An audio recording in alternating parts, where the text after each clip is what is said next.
hello everyone. Welcome aboard BMW's new motorbike, the BMW R18 in BMW's Heritage line. And so this is it. The BMW R18 with the new 1800cc boxer engine that BMW built. It's the biggest one they have ever built. And this is the masterpiece, or the centerpiece of this bike. The whole bike indeed is a masterpiece in my opinion, at least the way it looks. So yeah, welcome aboard, let's get it started, and let's start with this very short review. I only have the bike for 45 minutes. Right, let's kick it off.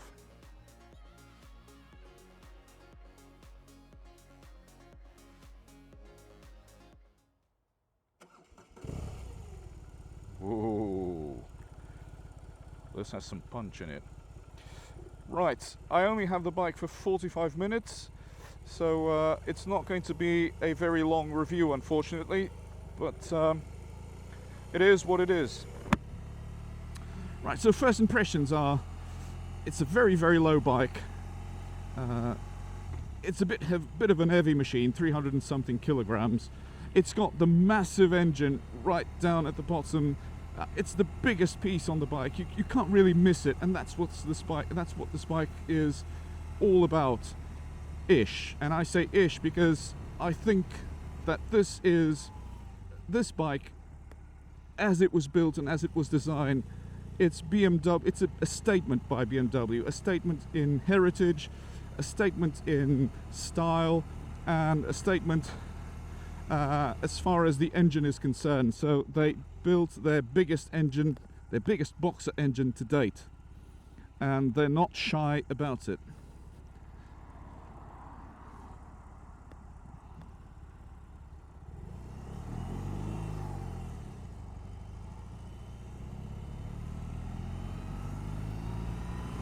Ooh, this thing goes.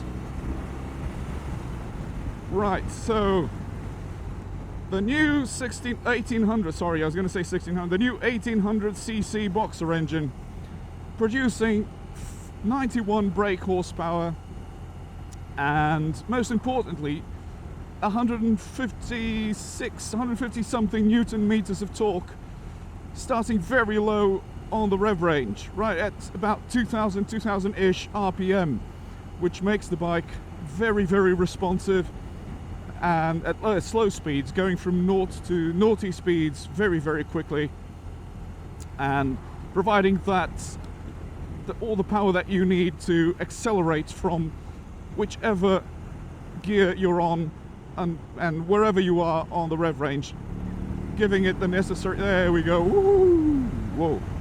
In fourth, from about 2000 RPM, you just open the throttle and off it goes. So first impressions are very torquey engine, massive engine. It dominates the whole landscape in front of you. You look down and all you see are those big cylinder heads poking to the sides. And they didn't save any money on the chrome. They didn't save any money on showing off that this is indeed a very special bike for BMW. And this showing of how special the bike is doesn't end on the way the boxer engine dominates the whole landscape. It's also about the way it looks and how BMW inspire themselves on their very own history of boxer motorcycles, going back to the 1930s with the R5. And so the looks on this bike, the design is very much inspired on that bike. And I have to say, it looks very nice. I do love this kind of teardrop shaped tank, and the whole design of the bike, the dashboard, the single round dash thing on there, very, very analog. But at the same time, this bike combines this heritage concept with new technology built in. And for example, we can talk riding modes on this bike. Another place where BMW said, okay, this is not a normal bike. So it comes with 3 riding modes. The first one that I'm going to mention is quite boring, I would say. it's the rain mode, and as the name says, it is for when the roads are not in the best conditions, wet conditions, and it kind of dials down the engine's response, the bike's response to acceleration and suspension. And then there we have the two other riding modes, which are the equivalent of, I don't know, sport or dynamic, which is the normal name for BMW's riding modes, and road, perhaps. And they are rock and roll. So the rock mode is the equivalent of dynamic, where everything is dialed up to generate an instant response to acceleration and suspension stiffens up. And then we have the road mode or the roll mode, so rock and roll. The roll mode is a bit more civilized. Power is not available instantly as with the rock mode. And by using these names, BMW tried to say to us, look guys, even here, this bike is slightly different. Like I said, it doesn't change much in the way the bike responds compared to other bikes, but it makes a statement of difference. And I think this is what this bike is all about, is about making a statement. It's not trying to be the most comfortable bike, which in my opinion is not. I'll get to that in a minute. It's not trying to be the fastest bike. It's trying to be a different bike to everything else that they have made, and potentially to everything else that is on the market. It is a cruiser bike, and it's very much aimed at the American market as well. And I think that from the point of view of making a statement, it does show that is very, very different. I have to say that I love the way this dashboard, the combination of the handlebars, the dashboard, even the mirrors, these round mirrors, the way they look. And the mirrors, actually, funny enough, when I sat on the bike for the first time a few moments ago, I thought that the mirrors were going to be a bit shit, but they're not. They are very good in showing what's going on behind us. Right. Whoa. There we have that engine roaring. So yes, the bike looks the part, and it also plays the part. There are a few things, however, that I really don't like about it, and I think that, well, BMW could have done a better job at it, unless obviously they tried to make it on purpose. First of all is the vibrations. This thing vibrates like hell. There is a bit of a sweet spot where I'm sitting right now, because otherwise I wouldn't be able to talk normally. And we are somewhere between 2,500 and 3,000 RPM. As far as I can tell, this is the sweetest spot to be in terms of vibration. Anything below that, if you're on a higher gear, or anything above that is, well, it's very, very vibey. Vibrations are transmitted to me via the seat, via the pegs, via the handlebars. The whole thing shakes. It feels like my fillings are going to fall off at any minute. I don't know if that's by design or if it's a fault with the bike. At least to me it feels like a fault. But hey, so there we are, 2,500 RPM, fifth gear, and the vibrations go down a bit, and it makes it easier to ride and easier to talk. The other thing I really don't like about the bike is the suspension. It feels very, very hard. The rear suspension feels very hard, and adds to the vibrations that the bike has from the engine.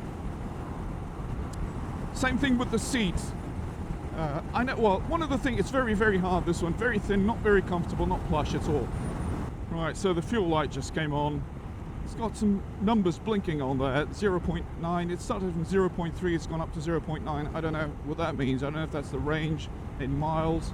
Hope it's not, because well, it's just come on, and I don't think that the reserve light will only give me about 1 mile or so. So I don't know what that is.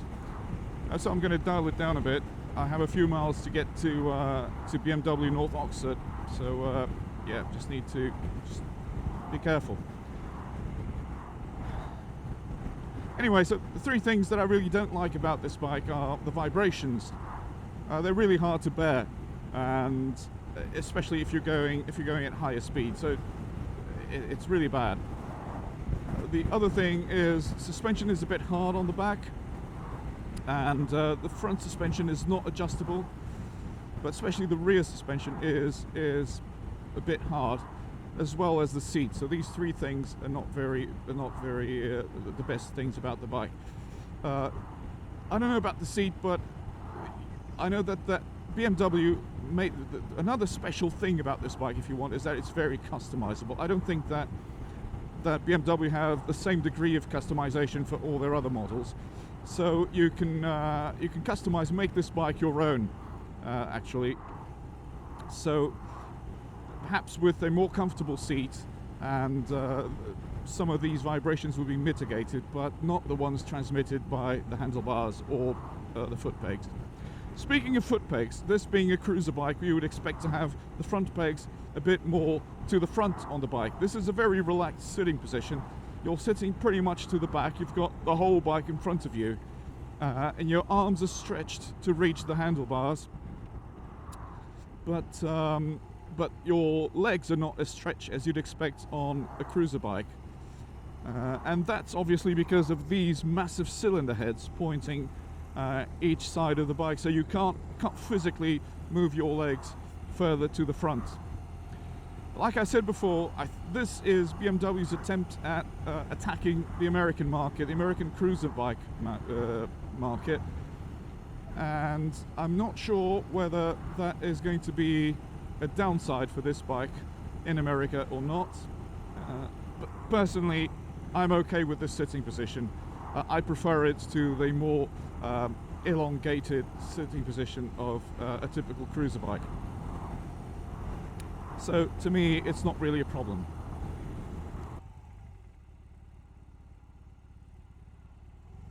And riding at slow speeds, like I'm doing right now, very easy. One of the things, yeah, this is something I wasn't expecting. For a bike this size and as heavy as it is. Oh, look at that. This is so addictive. And the noise coming out of those fishtail exhausts. Look at that. Righto, gentlemen.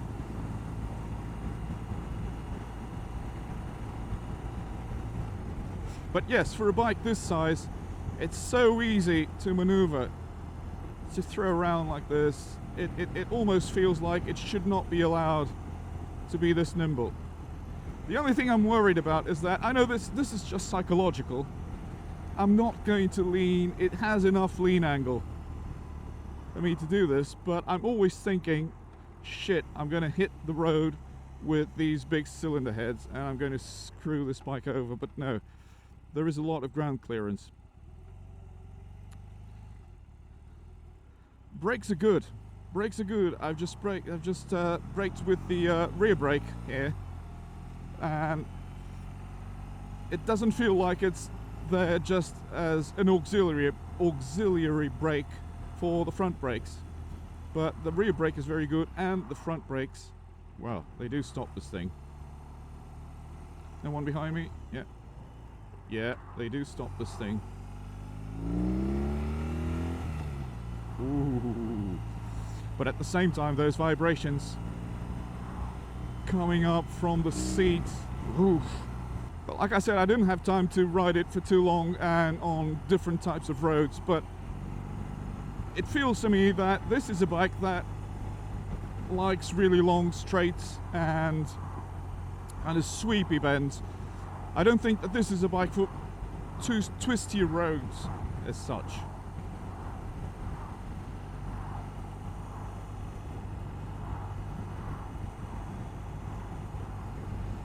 But if you get bored of the long straights, you can always throw it like this, side to side.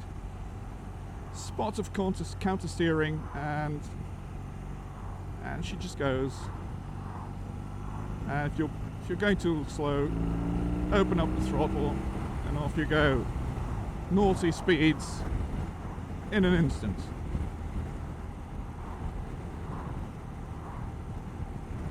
Right guys, so this is pretty much it. A very quick video, very quick first impressions video on the BMW R18. Like I said, I'm sad that I don't have it for longer, but it is what it is. Maybe I'll have a second go at it in the future if I get to get the bike for more than a couple of hours, half a day or so from North Oxford. The guys there are very accommodating. I suppose that they give us these smaller slots because of the number of people interested in test riding it. But yeah, anyway, thanks for watching. Don't forget to smash that like button if you've enjoyed the video. Don't forget to like and subscribe. Click the bell button for notifications for when I upload new videos. And as usual, I'll see you on my next one. Until then, ta-ra!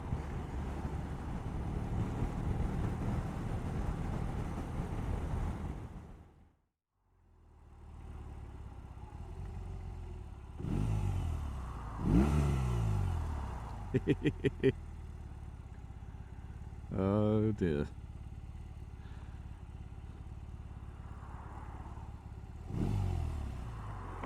Oh, the torque of this thing.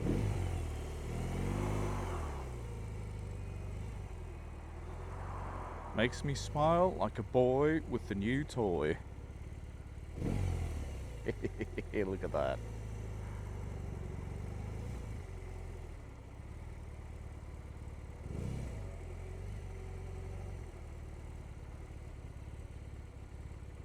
(1,800 cubic centimeters of pure joy.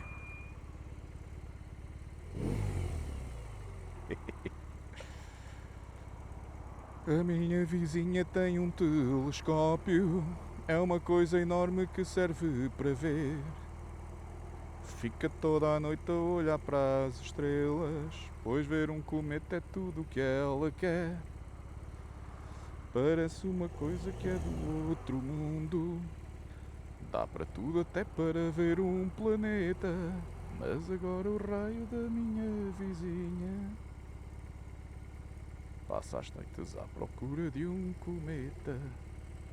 Ela só quer ver um cometa, um cometa, um cometa.